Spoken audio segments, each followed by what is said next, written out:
Post talk. I just finished Metroid Samus Returns. Totally emulated, by the way. Sue me, Nintendo. Don't sue me. What were you going on about? Want me to run that back? Don't sue me. Please don't sue me. You don't sell this game anymore, so fuck you, Nintendo. So do you see? I couldn't give them money for it if I wanted. Just because I'm going to bring over Dread doesn't mean you can't buy Dread. Mail a fucking check. So do you see why I was saying, hey, we should play this? No. Okay, then. Cool. I prefer AM2R. Okay. I will be completely honest. The few things that this game does compared to the fan remake of Samus Returns with AM2R, I don't think it's enough to make it stand up at saying, like, this is... I think it's worth playing. If you had to choose one, it's worth playing. If you don't have access, because AM2R... the only reason I got AM2R, like, I looked around, like, how do I get AM2R? It's a little difficult. You can find it online, but it's a little difficult to find the version that you sent me. So without you sending me that version of AM2R, I probably would have said, like, yeah, this is probably the way to go, or emulate the original version, which would have been painful. No, it is rough to play. This does some interesting things with bringing melee combat to Samus, because this is the first time that we've seen her do melee of any kind, really. Am I right with that? Yes. Yeah. So, what else? There's just... all right, there's some things that I wish that they had done. The Aeon suit abilities. I wasn't the most jazzed about most of them, because there was the hyper beam, the Fuller auto, and then you have the scan ability, which is nice. I guess the scan ability is nice because that cuts down on the amount of time they have to scour the map and be like, oh my god, where's the thing I'm missing? That is a nice quality of life thing. But it does... I think that detracts a little bit from Metroid, because you're not getting lost as much. It's very, like, I'm just going to scan this. And, like, if it was 30% smaller, I think it would have been a little bit more balanced. But during the end there, or, like, as you progress through the game, it gets larger, I think it would have been better. But, I mean, it just being, like, doing, like, a 9x9 or 12x12 square of, like, hey, everything around Samus, you're gonna be able to see any room layouts that you haven't been to. You're gonna be able to scan all the things. Like, the very last area is, like, I was able to see most of it just because of the scan visor. So you're not getting lost trying to be like, okay, where is it? I'm looking for a power up, or I'm looking for a way to where to go next. I just, like, the scan visor just kind of trivialized. A lot of diehard Metroid fans, when this game was coming out, were really upset about having it in the game, and it felt extremely similar to the discourse that was going around whenever Fire Emblem was like, okay, we're putting in a watch that has X amount of charges, but it's a rewind function for turns. Okay. All right. And or putting in the Phoenix mode where it's like, oh, if units die, they're just KO'd. They're not dead. Yeah. They had the same thing for this one. I completely agree. It's pretty damn big. The biggest discord, or the biggest comment I could possibly have about it. What? Sorry, I looked over there and I didn't see any microphones. I was really worried that all this... No, we're good. Should have checked that. Yeah, when I first played the game and I got the thing, because it's the first Aeon ability that you get. Yeah. It's like, just don't use it. Yeah, it's there. I know. I get it. I get that. I get it. Yeah. It's a lot. Mm-hmm. When I first played the game and I was like, oh, this thing, it's like I only used it if every trick that I had in my brain for being a Metroid player didn't work. I was like, okay, where the... oh, okay. Like, Yeah. it just... Use it or don't. But the way they introduce they make it seem like they want you to use it. Because they were trying to make it. Not a lot of people play Metroid games. Yeah. As weird as it is, because Metroidvania is a very, very popular genre. Castlevania has not a lot of people have played Metroid games because they're hard. Think about the term Metroidvania and the kind of games that you think about that. Like modern Metroidvanias, like we talked about. You would say, like Hollow Knight and Silksong. Those are much more Castlevania than they are Metroid. It's really hard to find a Metroidvania that is more Metroid. Yeah, you have to look. They're basic. Like the only one that came to our minds recently was like Shadow Complex. Yeah, because Shadow Complex is exactly just a Metroid game. Yeah, it's a Metroid game without Metroids. It is straight up Metroid with Nolan North. But it's like the scan pulse. I don't mind the scan pulse because I'd rather more people play Metroid games. Yeah. And it helps a lot with people like that. The suitability felt underutilized, really. They try to make it like, oh, hey, it increases your melee stuff. If it didn't drain nearly as much, just having it on. Like if you were able to turn it on and it didn't drain anything unless you swiped or went into an area where it would activate, I think that would have been a little bit better and given you more of a reason to just leave it on. Because otherwise, it's just like, why would I waste this resource? Yeah, I get this resource back, but it's not like, but it's like using the beam barrage thing, where it's like, I only want to use this on specific enemies because it drains so quickly, and the enemies I want to use it on usually give me 80% of that energy back.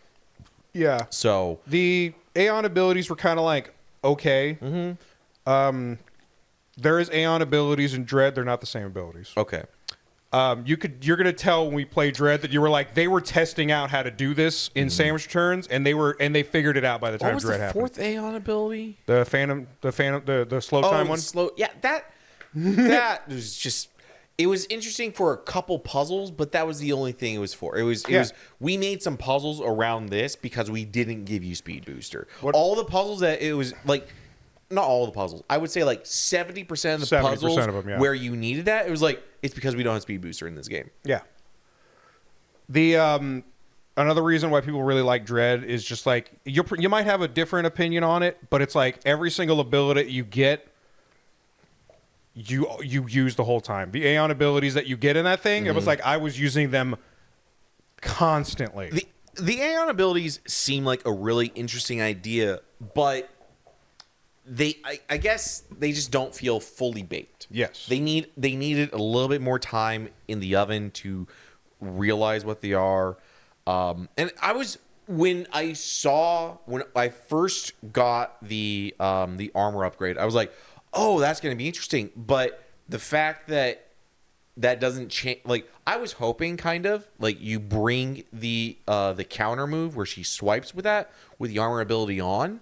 It does damage instead of just pushing back enemies. The only ones that it does damage to are the little HP flying guys. Yeah, the 1 HP ones. Yeah. So it's like, unless that is if it does do damage, it's chip damage against those things. Whereas like your base blaster does 50 times this damage. Why would you do this? Yeah. Again, they learned, and in Dread there is a progressive thing for the amount of damage that you do with the swing. I'm very interested in that because giving Samus more melee options, I think, would be interesting.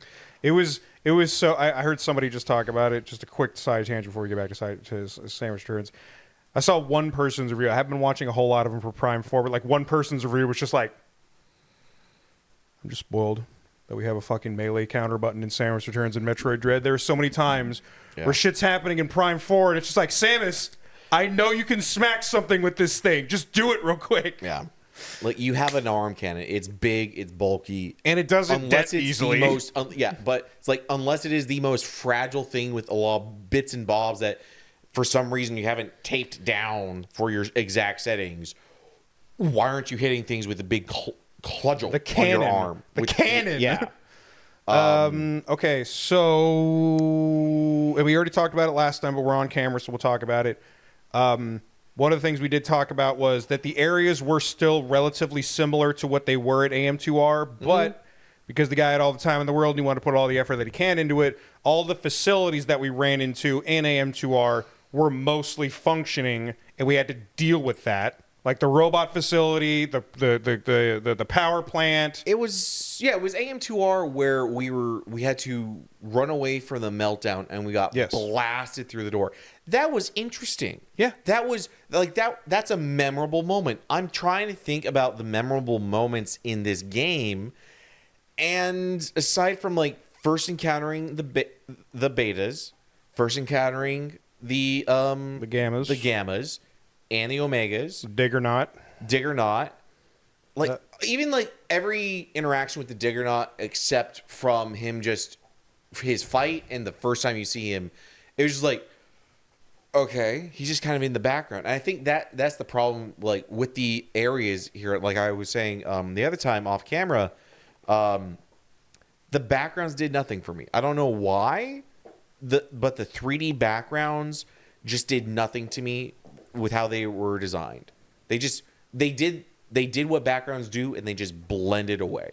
Versus like it didn't feel like there was any environmental storytelling that I got from AM2R compared to Samus Returns. Yeah, backgrounds are supposed to be. It's because you were trying to focus a lot on what was going on in the foreground. Because one easy complaint that I will never try to justify. Now that it's over, I'm going to point it out so I don't have to hear you say it every time you notice it. Every 3 seconds, something's trying to make you do a melee counter. Yeah. I was like, if you go play AM2R, there is shit in your way. There is not 7 things on the screen trying to kill you. Yeah. Granted, you can kill them pretty fast with beam barrage, plasma beam, spazer beam, or a power bomb. After a while, I noticed you were like, wait, I got 20 power bombs. Yeah, just powerbomb my way through this. Just powerbomb my way. I don't want to deal with this thing. I was aware of the criticism, so when I was watching you play through the thing, I was just watching it, and I was just like, no. Like there's a lot of crap on the screen half the time. I noticed that probably 2 sessions ago, and I was just like, I don't want to have to keep nailing this timing, so I was like, just spam missiles, spam. By the time I got the plasma beam, I'm like, I'm kind of over, unless it's a boss or a Metroid, I'm kind of over melee countering. Yeah.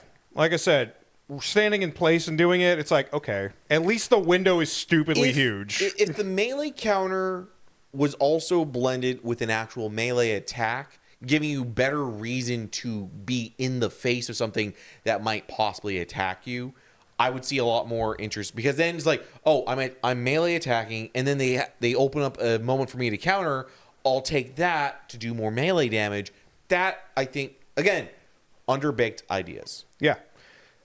It progresses. I think that is a big subtitle about this. Is just Samus Returns feels like it's a pretty good Metroid game, but it's underbaked in a lot of ways. They have a lot of ideas that work. You just want them to do.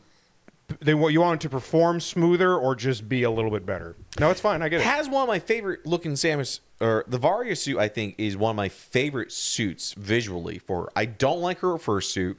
I'm not a fan of the gravity suit, but that Varia suit I fuck with. That is a really good looking Varia suit in my opinion. Yeah. But like, it's just it's not. I'm not as. It's weird because I'm not as disappointed in how underbaked this game is compared to other M. Now, granted, Mercury Steam, Team Ninja. I was gonna bring that up. I legitimately thought it was only Mercury Steam making games or Team Ninja making games. I just thought, I was like, oh, I'm having a brain fart. For some reason, I'm getting those two confused. I didn't realize it was Mercury Steam and Team Ninja. Yeah, Team Ninja did other M. This is Mercury Steam's first Metroid game. Yeah, it's a good. I was going to bring up the question. Attempt. I was going to bring it up eventually in the conversation, but since you already brought it up, we might as well roll into it. I'm not asking for where does it fit everywhere, but I do want to just hit the ball rolling. Where does this compare to other M? This compared to other M, I honestly think other M is more interesting to me. I think I would put other M above this. You had more fun. I had more fun going with other M. Other M had a lot better boss fights. as long as Samus kept her mouth shut, it had a lot better of a story. Like, where was the story in this? There was no story. The Zero mission, there's good story. Now, granted, that's a remake, but I never played the original, so that's the only thing I have. The Zero mission, really good story in my opinion. I think that was an interesting thing. Like, I'm going here. There's these fucking space pirates. I gotta fucking deal with them. And the Chozo. Getting into AM2R, I think had better environmental storytelling. It was like, no, the Chozo feel like they have actually had a presence on this planet. Versus like this one's like they're ruins. There's two ruins, and the ruins aren't even that intricate feeling or interesting. Well, there was a lot of ruins in this one. It's just like, again, like I was talking about the other day, it was like most of the facilities, it felt like the facilities in AM2R, they had abandoned them in the last 10 years. No. This is like, it feels like none of them are working. What it feels like to me is the ruins here could have been to any civilization, not just a Chozo. With the Chozo one, the AM2R is like, no, they built stuff. A lot of birds, a lot of avian stuff, a lot of wings here, and this one is just like a lot of beaks, a lot of Chozo statues standing up. I guess there's stonework. There were so few Chozo statues. I know there's not a lot of Chozo statues around, and I guess I was kind of hoping for a Chozo statue to come alive. The one thing that I really liked in AM2R is like the Chozo were like, yo, we built this AI to test weapons. Fight it. It's like, oh shit. Yeah, that's so interesting to me. It was like below this facility. I think the layout from AM2R was a lot more interesting than this one because it truly feels like, no, it makes sense of why your power core is underneath the electro dam, and then you keep going lower and you get deeper and deeper. The world Zebes from Super Metroid felt a lot better put together. This one just felt like, even though I can see how it's laid out, how the major areas are laid out on the map, they felt exceptionally disconnected. They could have been connected a little bit better. Yeah. I was the one, by the way, just for the record, that pointed out the map layout in AM2R where the each facility was layout and stuff like that. Once I saw that, it was like, huh, you're right. Yeah, that's a really good detail. That's why I say whenever it's like. Also, the thing that I really liked in AM2R is they brought up the Galactic Federation team that came to the planet. Yeah. There was two that came in. Nothing here. There was. It was at the very beginning, right at the very first alpha fight. Oh, yeah. There was dead bodies. Yeah, there was one. There was dead bodies. Yeah. There was broken machinery, but that was the only thing. It was cooler in AM2R because you did run into that first team. You ran into the first team. And then you ran into the rescue team. Well, you ran into the first team, and you ran into...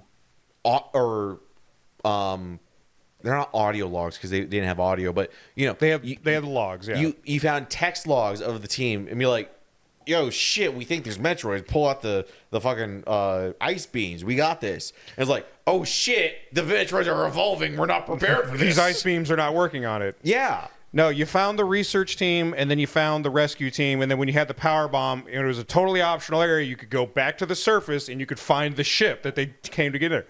Good stuff. So cool. I love both games.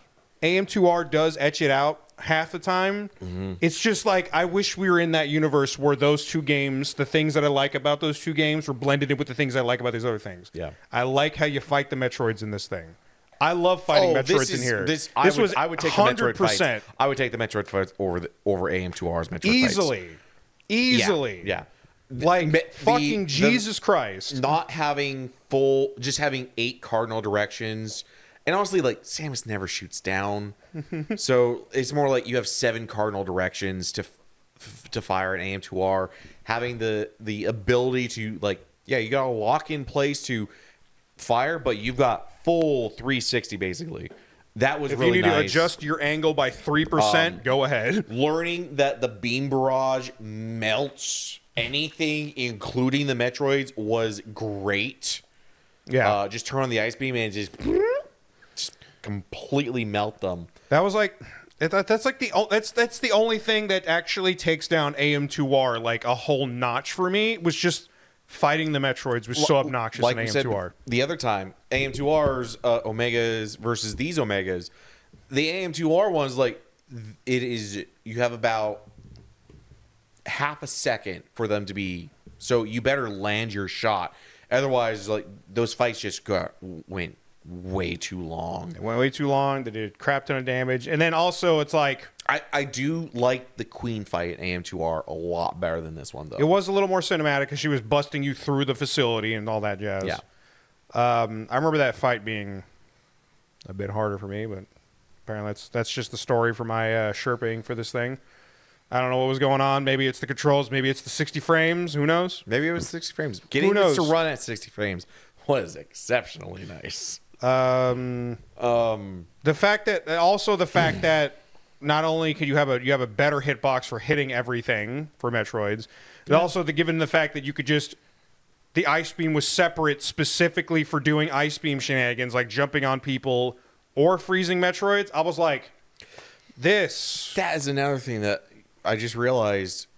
There were like two. Now, granted, we didn't 100% all the areas. Maybe there's a lot more, but it felt like there's just almost no reason to freeze an enemy and use them as a platform. A staple of every other Metroid that's come before. Once you get the space jump, you didn't get the ice beam until the very end of the game in the original Game Boy version, because they knew you weren't going to have to run into that situation where you needed to freeze and stand on somebody, because you get the spider ball in the second area. Mm-hmm. Once you get the spider ball, that was it. Because in that thing, they didn't have the crystals to stop you from doing it.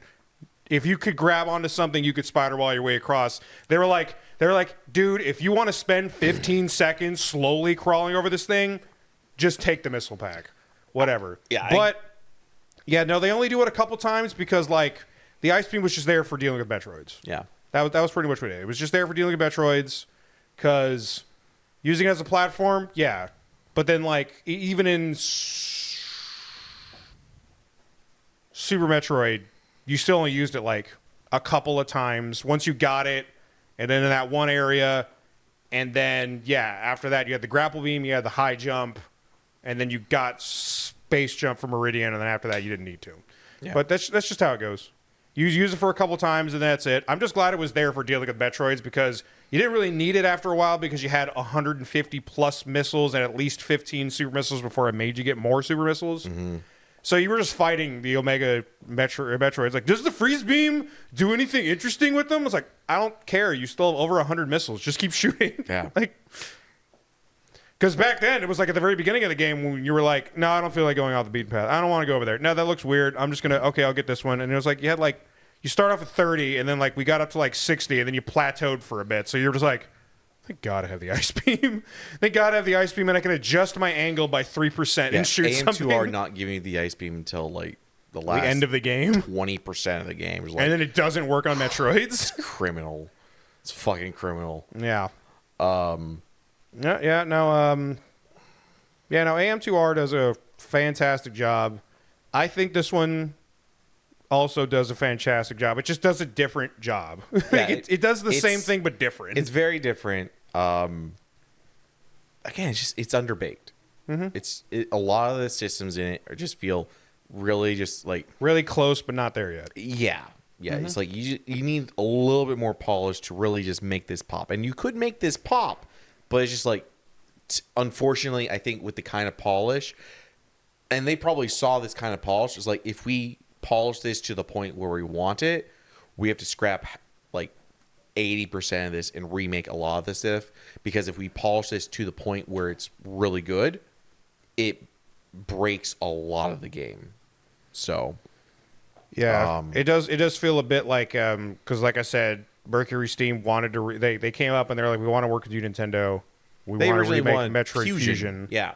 And Sakamoto was like, nobody plays Metroid 2 because it's asked to play on the Game Boy. Remake this first, and then we'll talk. This just feels like they were like, can you make a Metroid game? Okay, you can make a Metroid game. Yeah. That being said, there was a few things that, again, that they just kind of did that they were just like, it was This was them making a Metroid game so they could show that they made a Metroid game, but they still snuck in a few things that were just like, so if we were going to make the game that we wanted to make, it's like we want to just show you woo that we can indulge in what people love about Metroid games. That's why you get shit like Ridley showing up and clotheslining you when you're trying to leave the planet. Ridley coming at the very end was just like, it doesn't need it, and it already kind of curtails your final boss that should have been, like, for Metroid 2, it should be the Queen Metroid that is your penultimate boss. And having Ridley come in there was just like, you're already making a kind of weaker boss fight impactful. It was a fun boss fight, but it was like, as an impact, the Queen didn't feel as impactful as before. And it was just like, Ridley coming in kind of steals a lot of that thunder that is already kind of weak.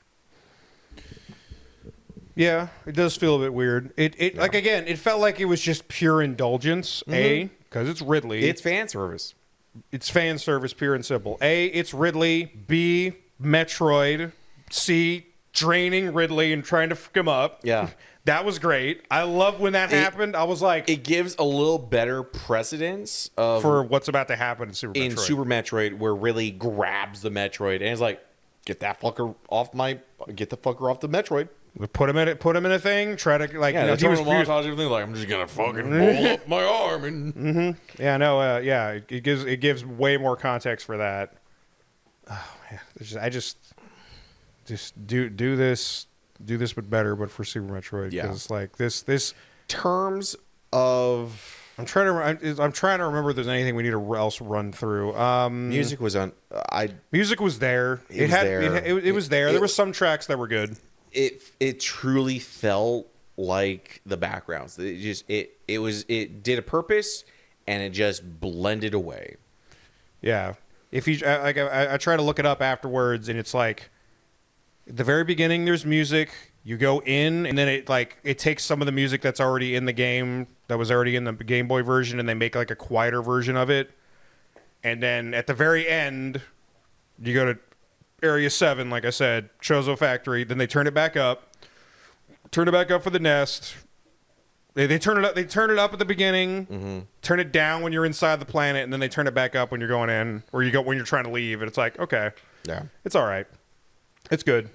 The music that is playing, I like, and I'm just like, again, like we talked about before, it's okay to just have really good music going through the entirety of the thing. This isn't Resident Evil. No.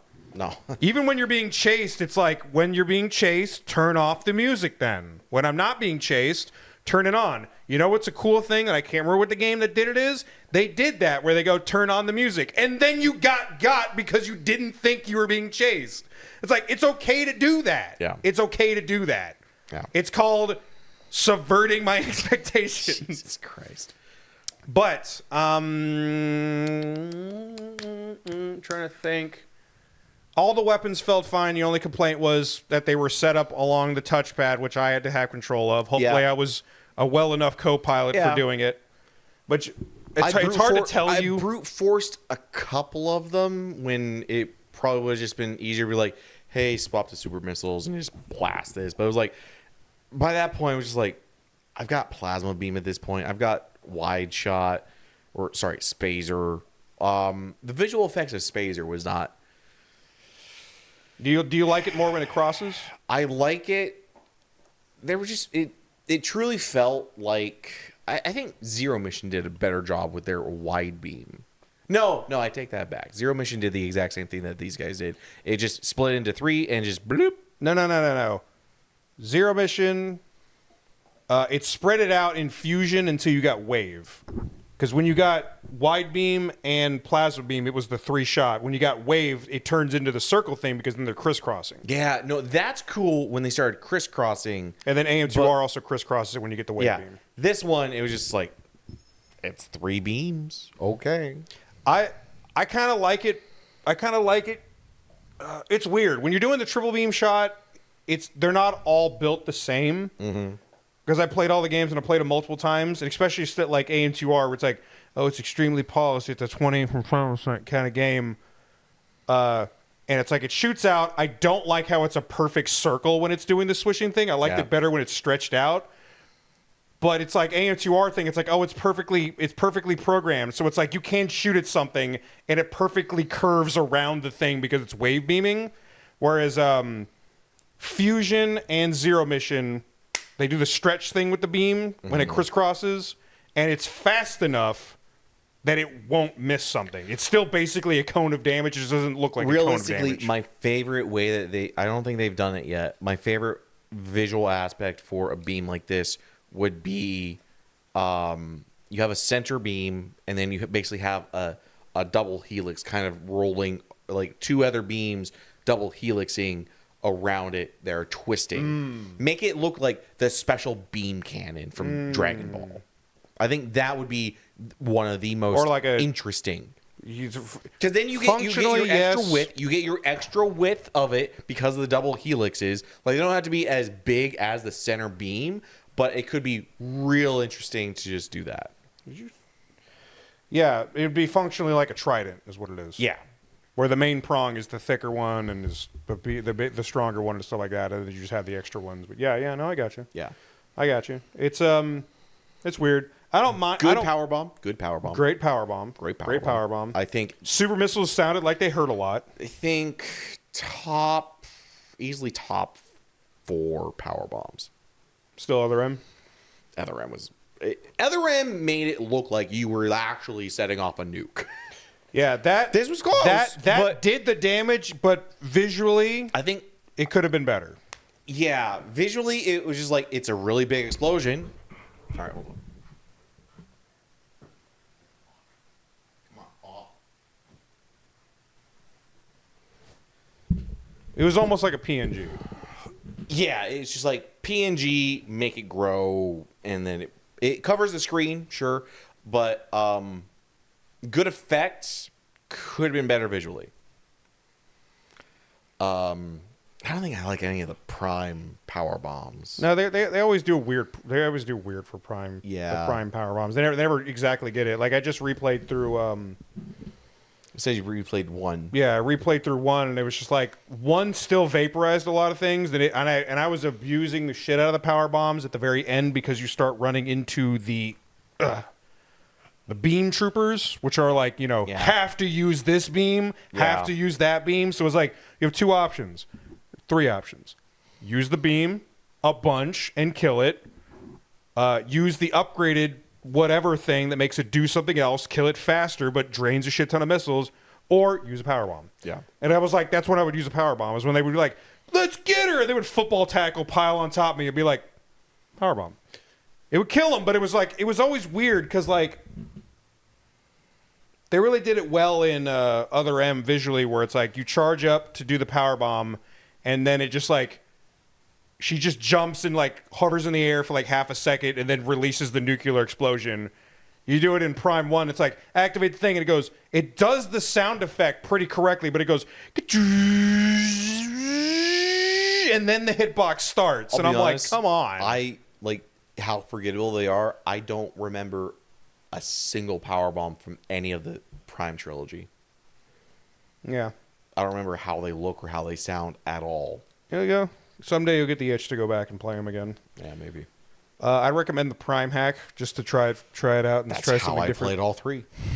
Oh yeah, forgot about that. Yeah. Anyway, that's what ran me into the trouble. I forgot that's what ran me into the trouble with 3 with the motion controls not registering. I was watching somebody talk about the Prime 3 hack, saying their Prime hack was the best way to play it, but then like I was like, oh shit, they were like, I'm gonna play Prime 3, and I literally was like, every time they went to go do a motion control thing, they're like, all right, cool. And I was like, what the hell was Snarf using when he was doing? Because the guy just walked up and he's like, And I was like, mouse and keyboard? Would you have a button that just does the motion controls for you? You can map it. I was having difficulty mapping the motion controls, but anyway, this is a side tangent. Yeah, I know. Anyway, power bombs. Yeah, no, it's a good thing. Super missiles sound like they hurt. I think you would have used. Sounded good.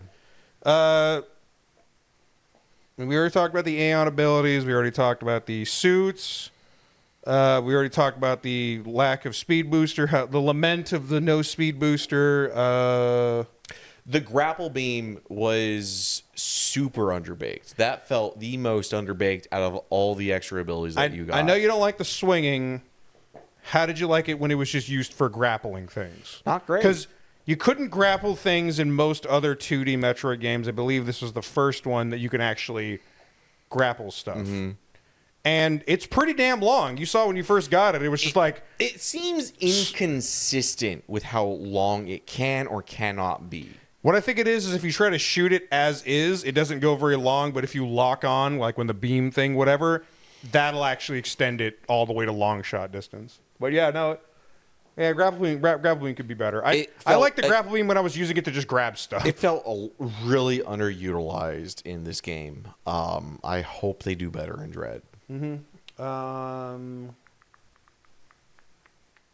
We already talked about killing all the Metroids. We like that. Good old-fashioned genocide in space. The only other thing, I don't know if you want to pull it up anywhere, but... So there's these things called Shozo memories. Yeah. I'm guessing, unlocked. Yeah, I got 2 of 10, so nothing. Yeah. Oh, that's right. Okay. Yeah. Okay, so every time you 100% an area. Oh, I see what that does. Okay. There's 8 memories. You 100% an area, you get the whole thing, and it will turn into colors, is what it is. I want to show you it. I wasn't going to make you 100% it, but this is the shit that you need to know. The very last... This is the story that you were asking. It's like, what the fuck happened on SR388? This is what it is. All right. The only one... My problem with this saying... You got 100% it? No. I don't... That's fine. But your story is presented in the form of a single PowerPoint slide with no text. People love to interpret things, is what I have to say. Yeah, I'm going to tell you now. Once we get to Dread, that shit down. you're going to really wish they just told you. Yeah. But at the end of the day, there's one thing that I'm really not a fan of playing through the Metroid games. Prime does it a little better, but it's just like how little they actually try and explain anything in terms of story. It's kind of annoying. It's like, oh my god, just give me someone doing a voiceover. Give me someone in my ear just telling me some shit. The nicest thing that I can say about Fusion, honestly, is you had the stupid computer being like, well, actually, what if we did this? It's like, thank you for some exposition. Yeah, I kind of wish I just had them on here, but we can always, because it's just an easy UI to go through it. But I think it was like when they first set foot on the planet. Anyway, this isn't getting recorded, so it can't go in the trailer talk or the post talk. Okay, well, you want to wait to pull it up, or you want to just explain it? No, it's interpreted story. It can be as canon as everyone wants. I just find that as a pretty poor way to tell your story. It's because Metroid. Like there is a story, but a lot of the times it's not about the story. If they wanted it to be real canon and do the proper thing, it would have appeared as a text crawl at the beginning or the end. Like, I know the limitations. Like, even back on the original systems, the limitations, you still had plenty of room, and text crawls were still a thing back then. So. I know, but... No, I know you really like this game and the way it characterizes Samus. I don't feel like it characterized Samus really all that much. You don't like that? You really prefer the other M version of Samus to this? I didn't say that. I didn't say that. I said this game doesn't really do much to characterize Samus. I think Fusion does a better job of characterizing Samus. I think Zero Mission does a better job. Super Metroid does a much better job of characterizing Samus. I didn't get much characterization from Samus from this. And I don't want to put AM2R in that because that is fans' interpretation of everything. I really liked the characterization from Samus in AM2R. Honestly, I think Samus Returns, it's not my worst 2D Metroid. I think I would take this above Zero Mission just because there's I can feel a lot of quality of life here. but I would put it well below AM2R. I would put it certainly below Super Metroid, which I still think is my top 2D Metroid. And honestly, I think this sits just below Fusion for me. I think it goes Zero Mission, Samus Returns, Fusion, AM2R, Super Metroid. And I don't know how I feel about I don't know where I would put Prime 2. If I had to choose off the top of my head right now, I'd probably put Prime 2. I hate that I can think back at Prime 2 and remember so many good parts about it, but then also think of how much I hated a lot of it, especially when it gets to the end. It's like, yeah, you have 12 temple keys. Go find them. It's like, you fucks. That was annoying. So I think I would put Prime 2 at the very bottom. I know a lot of people hate me for that, but I would put Prime 2 at the very bottom, and I'd put Prime... I think Prime 1 is still my favorite. I think Prime 3 would probably go just below AM2R.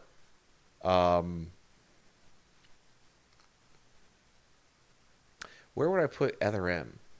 I didn't put Ether M on that list. I was like, you were naming off 2D Metroid games. I was like, normally when people are like, let me talk about 2D Metroid games, they actually talk about a 2D Metroid game. It's a two... Like, this should be 2. This is what I should think of as 2.5D. This is not 2.5D. This is straight 2D. Other M is definitely... At times it's 2.5D. Other times it's...